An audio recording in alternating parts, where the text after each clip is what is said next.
اللهم صل على محمد وآل محمد. بسم الله الرحمن الرحيم، والصلاة والسلام على سيدنا Muhammad وآله الطيبين الطاهرين. En el nombre de Dios, el compasivo, el misericordioso. Que las bendiciones de Dios sean con el profeta del Islam Muhammad y los imames inmaculados de su descendencia. Dice Dios en el Sagrado Corán: أعوذ بالله من الشيطان الرجيم بسم الله الرحمن الرحيم يا أيتها النفس المطمئنة ارجعي إلى ربك راضية مرضية فادخلي في عبادي وادخلي جنتي صدق الله العلي العظيم.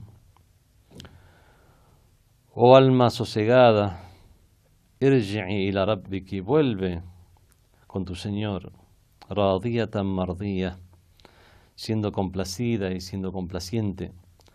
Fadkhuli fi ibadi, ingresa entre mis siervos. Wadkhuli jannati, e ingresa en mi paraíso. Esto denota una situación muy particular, muy especial. En estas frases, Allah subhanahu wa ta'ala, Dios Todopoderoso, se dirige a esta alma sosegada, le dicen: ingresa entre mis siervos, siervos que son particularmente de Dios, aquellos que han demostrado ser siervos de Dios y que merecen el calificativo de ser sus siervos. Wadkhuli jannati, e ingresa en mi paraíso. No dice en el paraíso en general. Significa esto una posición muy especial, en el paraíso de Dios. Muchas veces se lee esta ley ante el fallecimiento de algún creyente, sobre todo de alguna persona muy respetada, célebre entre su comunidad, sus congéneres, como una persona muy piadosa, con muchas virtudes. Esta ley la leemos ante el martirio del Imam Hussein alayhi salam, dirigiéndonos al alma del Imam Hussein, como que esa alma es el alma sosegada, an-nafsul mutmainna. Y esto es precisamente porque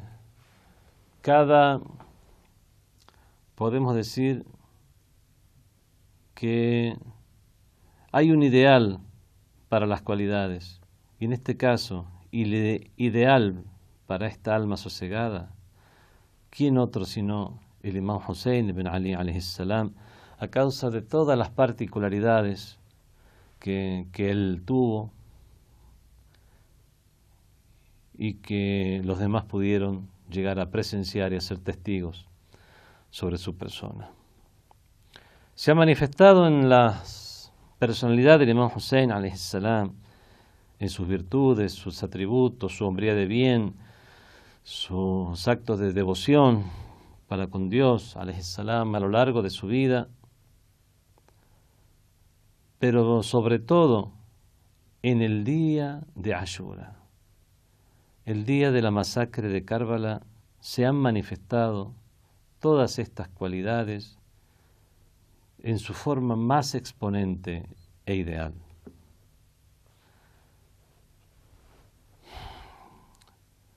Difícil comenzar a hablar de todas estas cualidades, sobre todo si lo vamos a hacer en unos cuantos minutos. Nos dirigimos al Imam Hussein alayhi salam en las diferentes salutaciones que hay para el Imam Hussein: la salutación en el día de Ashura, la salutación en el día de Arafa, que es el día 9 de Zulhijja, durante la época de la peregrinación, las salutaciones que se hacen cuando uno está cerca de su sepulcro. En las diferentes salutaciones leemos y le dirigimos las siguientes palabras. Le decimos: Ashhadu annaka aqamta as-salat. Doy testimonio de que tú has realizado la oración. Obviamente eso va más allá de el significado literal que tienen estas palabras, porque muchos musulmanes realizan la oración. Esto significa que nosotros damos testimonios de que Él ha realizado la oración en su forma ideal. Y eso lo vemos, como dije, esas particularidades en el Imam Hussein, si bien estuvieron a lo largo de su vida, se han manifestado, sobre todo en el día de Karbala o durante la epopeya o la gesta de Karbala. Vemos la noche anterior a la batalla, en el cual pidieron un plazo, una prórroga al ejército de los enemigos para realizar sus oraciones. Y durante la noche estuvieron algunos rezando, otros leyendo el Sagrado Corán, otros dirigiendo salutaciones, súplicas, letanías a Dios, confidencias, y de esta manera vemos cómo el Imam Hussein alayhi salam nos deja una importante lección, que es el de no olvidar, y mucho menos en esas situaciones, la conexión con Dios. El Imam Hussein alayhi salam adoró a Dios de todas las formas posibles que podemos decir que se puede adorar a Dios. A través del rezo, de la palabra que decimos en el rezo, a través de las actitudes, a través de verificar con sus actitudes, con sus acciones, con su comportamiento, con lo que inspira la devoción a Dios, la condición de servidumbre a Él, y por supuesto en la obediencia a Dios.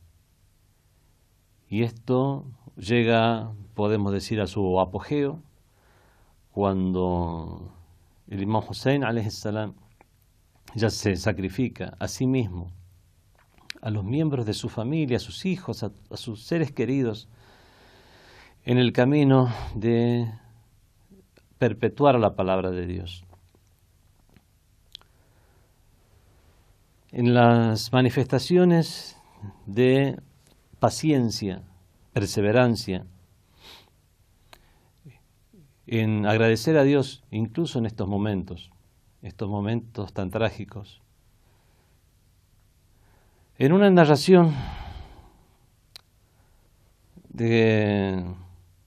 dice uno de sus compañeros que le dijo el Imam Hussein a otro llamado Daud: Ya Daud, oh Daud, ablig mawaliya anni salam. Haz llegar a nuestros leales amigos, nuestros seguidores, aquellos que son nuestros partidarios, as-salam, hazles llegar la paz, dale mis saludos. Wa anni aqul, y que yo digo, rahimallahu abdan, que Dios tenga compasión de un siervo, ijtama'a ma'a akhar, que se reúne con otro, fatadhakara amrana, y recuerdan nuestro asunto. فَإِنَّ ثَالِثَهُمَا مَلِكٌ يَسْتَغْفِرُ لَهُمَا. Ciertamente que si son dos, habrá un tercero, que es un ángel que pedirá perdón por ellos. وَمَا اجْتَمَعَ اثْنَانَ عَلَى ذِكْرِنَا. Y no se juntan dos personas para recordarnos, إِلَّا بَاهَ اللَّهُ تَعَالَى بِهِمَا الْمَلَائِكَةِ, sin que Dios a través de ellos se jacte ante los ángeles. Obviamente es un uso alegórico de la palabra, que Dios se jacta ante los ángeles para decir: este es mi siervo, el Imam Hussein alayhi salam, la forma en que lo recuerda.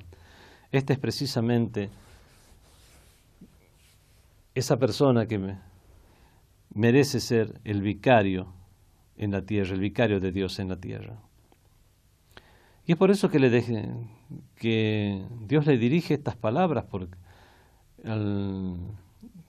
al Imam Hussein, al decirle: Fadkhuli fi ibadi, wadkhuli jannati, ingresa entre mis siervos, ingresa en mi paraíso. Si bien es una palabra que se dirige a los creyentes en general, su expresión más exponente es el Imam Hussein, por lo tanto a él está dirigida esta palabra.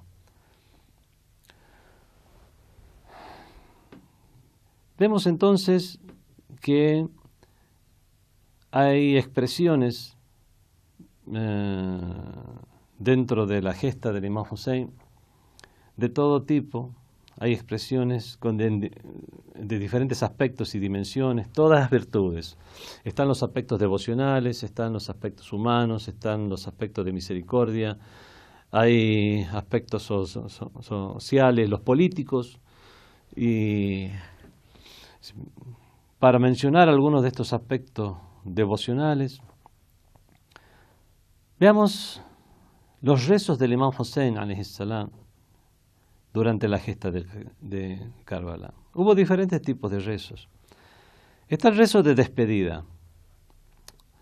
Son precisamente esos rezos durante la noche que realizaron durante la noche anterior a la batalla. Después está durante el mismo día de Ashura el rezo al mediodía, cuando estaban frente al enemigo y ya se habían dado batallas. Vemos como el Imam Hussein alayhi salam se pone a rezar en medio del campo de batalla, mientras lo estaban atacando con flechas al punto tal que tuvieron dos de sus compañeros, tuvieron que ponerse frente a él para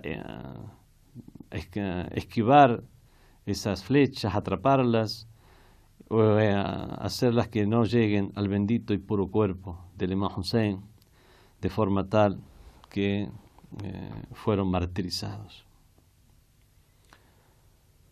Vemos entonces que estos aspectos de devoción fueron algo en lo cual hizo hincapié el Imam Hussein, dejándonos un mensaje eterno, un mensaje en el cual es precisamente por eso es nuestra lucha. Nuestra lucha es por la devoción, es por convertirnos en siervos obedientes de Dios, y no por una cuestión política y una cuestión mundana.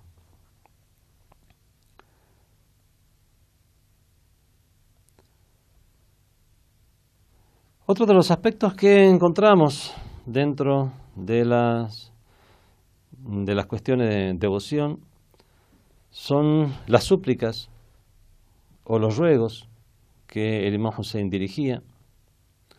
Vemos que en medio de la batalla el Imam Hussein alayhi salam se levanta,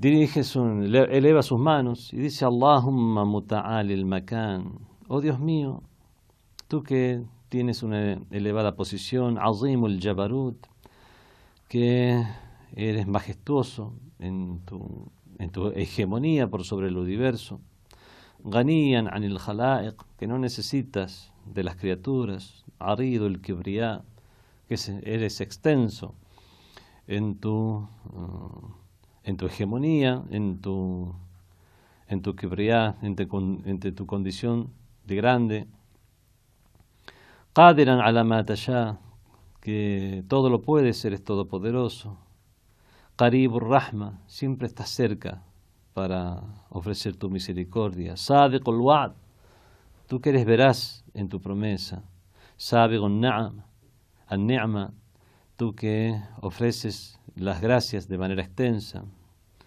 qariban idha du'it, que estás cerca siempre que eres convocado, que eres llamado, qabilut tawbah, aceptas el arrepentimiento, liman taba ilayk, para aquel que se vuelve arrepentido a ti, qadiran ala ma arad, que puedes hacer lo que quieres, mudrikan ma talab, que puedes hacer llegar ma tulibt, a aquello que se te requiere, se te pide, shakuran idha shukirt, tú mismo eres agradecido cuando se te agradece, wa dhakuran idha dhukirt, que recuerdas a los siervos cuando ellos te recuerdan.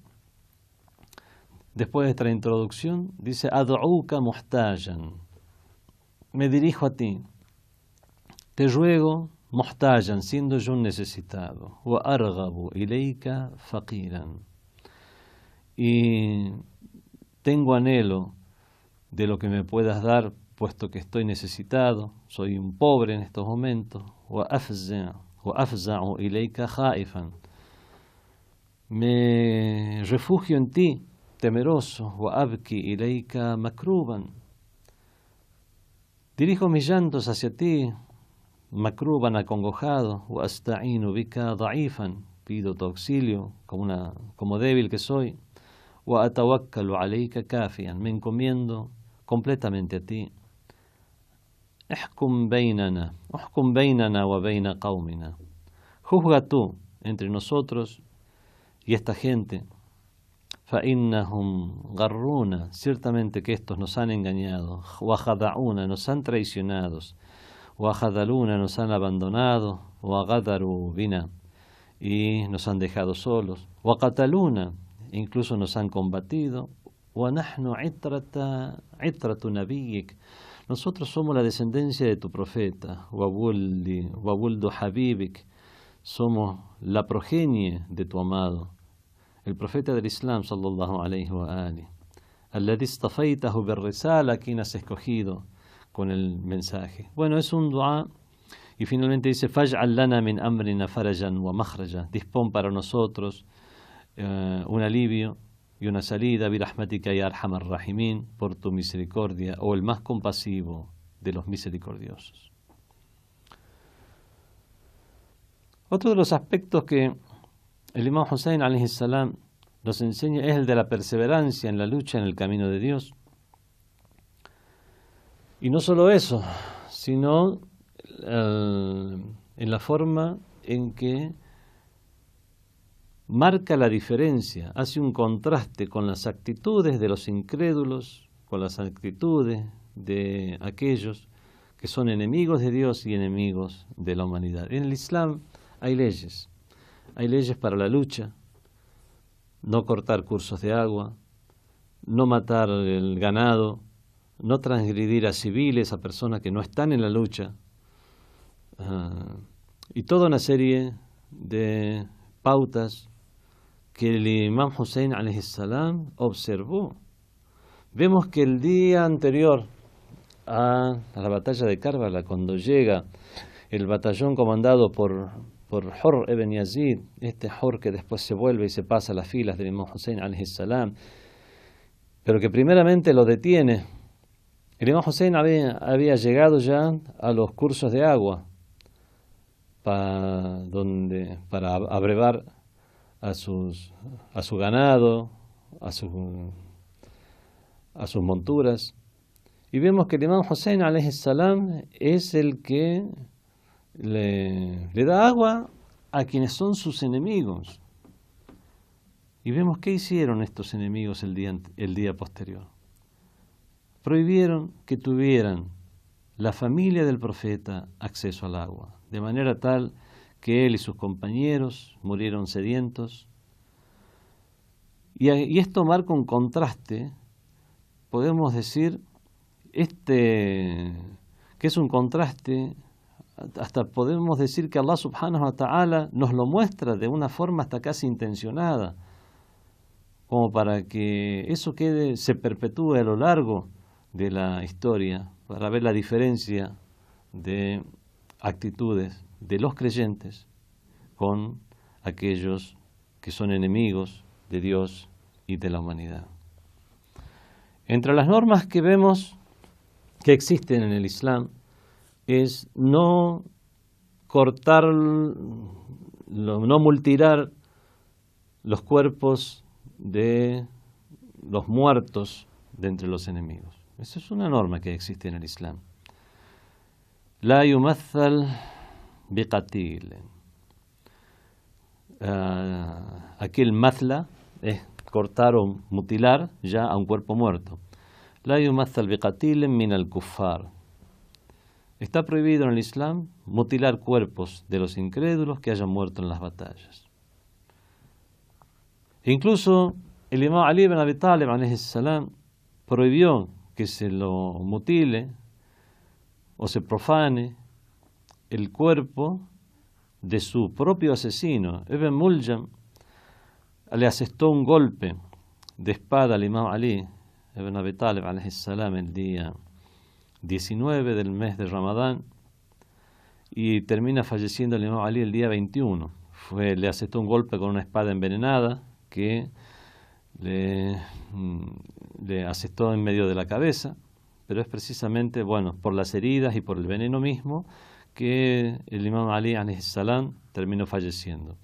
Pero tuvo una oportunidad para dar sus últimos consejos y entre sus últimas palabras precisamente dijo que se respete, si es que él llegaba a morir, que se le aplique la ley del talión, un golpe de espada por un golpe de espada y nada más, que no se mutile el cuerpo y que se respete al cuerpo incluso de su propio asesino. Dijo el imam Ali alayhi salam: Ida muttu fala tumathilu bihi ba'di. Si es que yo muero, no lo mutilen después de mí. Esto es algo que es algo legalizado dentro del Islam. Pero no solo dentro del Islam estaba legalizado, sino que era hasta podemos decir lo convencional en la época, al punto tal que hasta en las épocas de la ignorancia preislámica se consideraba eso un valor, una hombría de bien. Mostrar hombría era respetar al cuerpo del enemigo fallecido.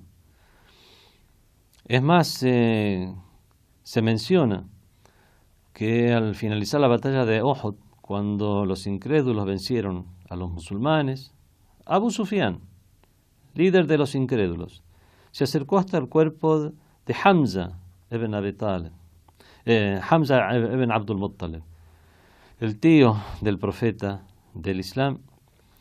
Bueno, primeramente cuando llegó con toda soberbia, bueno, se burló, dijo: Zuq, ya Shaq, ya Aq, prueba esto que has tenido, que es la muerte.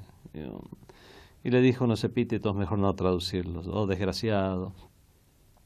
Pero vemos que de pronto ve que las puntas de sus dedos habían sido mutiladas y que le habían abierto el estómago. Había sido su propia esposa, Hind. Y entonces él gritó: Ya atba Muhammad, dos seguidores de Muhammad, inna qatlana fi qatlakum matla.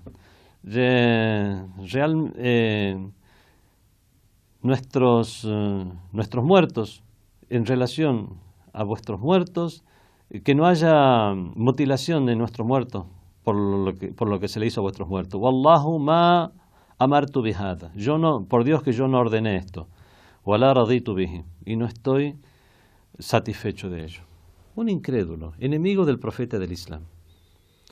Vemos como en esa época era convencional, como muestra de hombría dentro de un campo de batalla, no mutilar a los muertos. Y vemos cuál fue la actitud de los enemigos del imam Hussein alayhi salam, que se llamaban musulmanes, para con el cuerpo del nieto del profeta del Islam. El mismo califa Yazid, que Dios lo maldiga, le mandó un mensaje a Omar ibn Saad, que era el jefe del ejército que enfrentó al imam Hussein: Ida qatalta Husaynan, si es que asesinas o matas a Hussein, irkab el khayl zahrahu wa sadrah. Haz que los caballos pisoteen su pecho y su espalda. Cortaron su cabeza, arrastraron su cuerpo, lo hicieron que sea pisoteado por caballos. Vemos que eso es algo que ni siquiera los salvajes idólatras de la época de la ignorancia preislámica hacían, o por lo menos no consideraban como algo de una actitud de hombre entre sus prácticas. Otra de las normas del Islam, bueno, ya mencionadas cuando hablé de los civiles, es respetar a las mujeres, incluso de los enemigos. Se ordenó que cuando haya muertos entre las filas de los enemigos y haya mujeres en ese ejército, no permitir que las mujeres vean los cuerpos masacrados de sus hombres. Allah yu'mar bi nisa'i al-kuffar idha usirna ala rijalihinna qatla. Allah yumar, que no deje que pasen por ahí las mujeres para que vean a sus hombres asesinados. Y nosotros vemos cómo las nietas del profeta del Islam fueron, no solamente presenciaron y se hizo que vieran a los cuerpos de sus hombres asesinados, sino que se las llevó junto con las cabezas de sus seres queridos por kilómetros y kilómetros, pueblo por pueblo, desde la ciudad, desde Karbala, pasando por la ciudad de Kufa, hasta llegar a Damasco, siendo paseadas por todos los lugares, humilladas junto a los cuerpos de sus hombres. Y esto, ¿con quién se actuó de esta manera? Con las mujeres del profeta del Islam.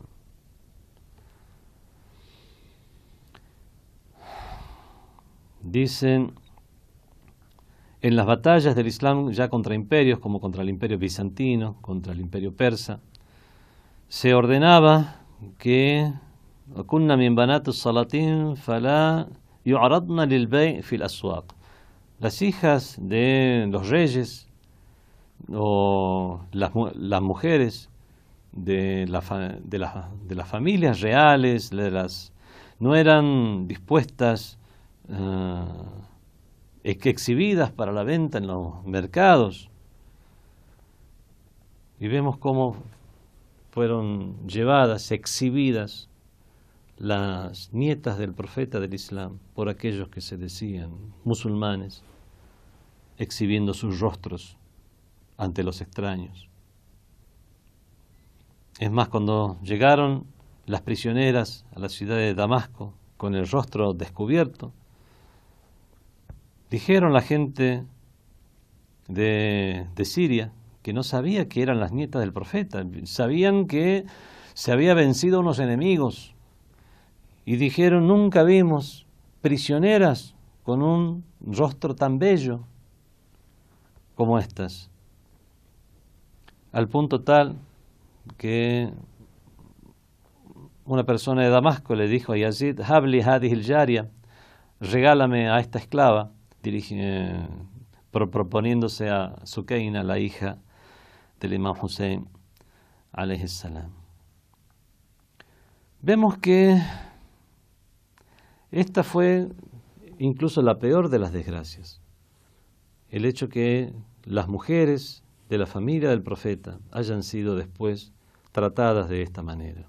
Los hombres murieron, podemos decir, con valentía, a pesar de que haya sido una batalla tan desigual, 30.000 hombres contra 72, a pesar de que haya sido una batalla de personas que le declararon la guerra al nieto del profeta del Islam, o sea, no había ninguna forma de justificar una actitud de este ejército enemigo. Pero los hombres, los descendientes del profeta y los compañeros del Imam Hussein murieron, podemos decir, valientemente y luchando. La peor de las desgracias fue precisamente la forma en que después fueron llevadas sus mujeres.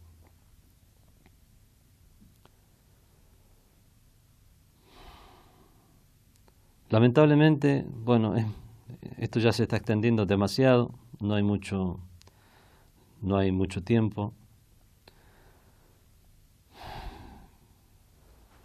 Podemos decir que hubo una filosofía, una razón por la cual el Imam Hussein alayhi salam llevó a sus mujeres a esta contienda, y fue precisamente para que sean ellas lideradas por Zainab, la hija del Imam Hussein alayhi salam, quienes lleven el mensaje de Karbala. De otra manera, toda esta gesta hubiera quedado como un acto de heroísmo y devoción individual y hubiera terminado todo cuando terminó la batalla de Karbala. Pero si el suceso de Karbala se convirtió en un punto de inflexión para reformar la sociedad islámica, fue precisamente por el mensaje que fueron llevados por la familia del Imam Hussein, alayhi salam, al mundo, y eso pudo llegar a provocar ese cambio y hacer que todas esas muertes tuvieran un sentido. As-salamu ala al-Hussein, la paz sea con el Hussein, wa ala Ali ibn al-Hussein, y con Ali el hijo de Hussein, wa ala aulad al-Hussein, con los hijos de Hussein, wa ala ashab al-Hussein, y con los compañeros de Hussein. Wassalamu alaikum wa rahmatullahi wa barakatuh.